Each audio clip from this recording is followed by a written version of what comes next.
রহমান, সেই শহীদ জিয়াউর রহমানের স্বপ্নের বাংলাদেশ হিসেবে আমাদের নেত্রী, প্রিয় নেত্রী বেগম খালেদা জিয়া, যিনি এই দেশ শাসন করে আপনাদের কাছে ইমার্জিং টাইগার তথা এই দেশে তিনি মাদার অফ ডেমোক্রেসি হিসেবে নিজেকে প্রতিষ্ঠিত করেছিল সারা বিশ্বের কাছে।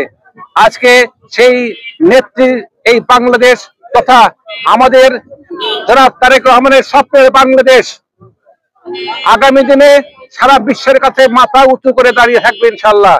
এবং সারা বিশ্ব আবার দেখবে এই দেশে কেউ এই টাকা পয়সা বিভিন্ন ধরনের লুণ্ঠন যে হয়েছে, এই লুণ্ঠনে টাকা পয়সা আমরা ফেরত নিয়ে আসবো।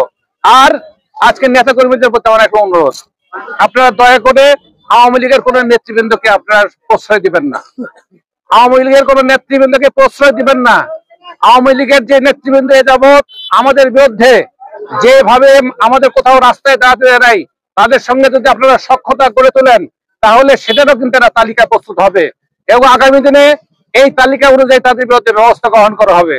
আজকে পরিষ্কার বলতে চাই, এই মানুষের স্বার্থ নিয়ে যারা ছিনিমিনি খেলবে, মানুষের সম্পদ নিয়ে যারা ছিনিমিনি খেলবে, মানুষের অধিকার নিয়ে যারা ছিনিমিনি খেলবে, তাদেরকে রেহাই দেওয়া হবে না।